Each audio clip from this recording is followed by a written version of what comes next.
I never believed a marriage could shatter with a single breath.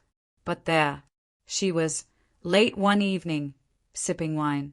At our counter, her voice calm, almost casual. "I think we should try an open marriage." The words slid from her lips like rehearsed lines, practiced in a mirror 100 times. For a beat, I waited. For her smike, for the punchline. But she never laughed. She swirled her glass, tilted her head, and stared at me as if I were a child resisting progress. Mature, she called it. Mature. As if my objection to her lying with strangers proved I was primitive. I forced a smile, though my pulse pounded, my hands slick against the table. "Calmly," I said.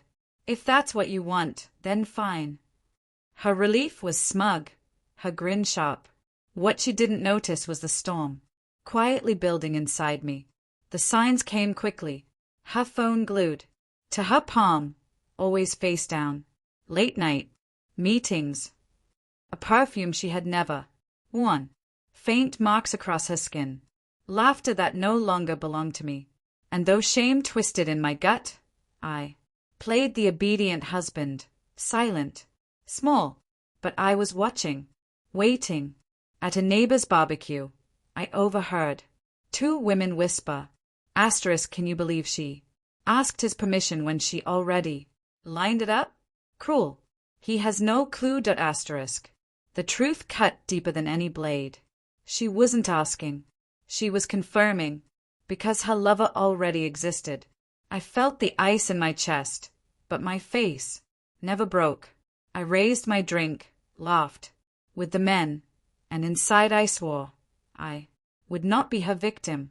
The first crack came from her best friend. A text one night, simple. "I don't agree with what she's doing. You don't deserve this." My wife slept beside me, stinking of a cologne I didn't own, while my thumb typed back, "Thank you." Her reply was instant. "You're not crazy. She's selfish. I see it." Those words clung to me like air. Soon, the texts turned longer. Then came her voice, gentle, steady. "I care about you," she said one night. For the first time in months, I felt alive.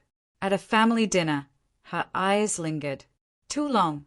Later, she invited me over, and beneath porch lights and wine, our hands brushed, then held. The kiss came, soft, then desperate. Guilt clawed me, but I didn't stop, because for once, I was wanted. But the fire spread faster from her own blood. Her sister, bold, sharp, fearless. After lunch one afternoon, she cornered me. "I've heard about you and her best friend." "True." I dodged, but she pressed. "Don't lower yourself to her level. You deserve better." And the way she said better made something spark inside me. A week later, tension snapped. A kiss. Fierce, reckless, hungry. Hands on fabric. Breaths uneven. The taste of everything forbidden. In that moment, I was no pawn. I was her equal. Until fate intervened. One night, lips inches apart again, my wife walked in. Her scream cracked the air. "Not just him, but you? My own sister." Her fury shook the walls as she stormed out. The aftermath was savage. Friends whispered, family condemned. Her lover disappeared, and suddenly she was alone. Her best friend stood firm, told her coldly, "You don't deserve him." Sister, guilty but unwilling to deny the fire, stayed close. The throne my wife built for herself crumbled beneath her. One night, she demanded answers. Why? Wasn't I jealous? Why didn't I care? I smiled. Isn't this the freedom you wanted? And in her eyes, I saw it. Fear. Her grip had slipped. She wasn't queen. She was unraveling.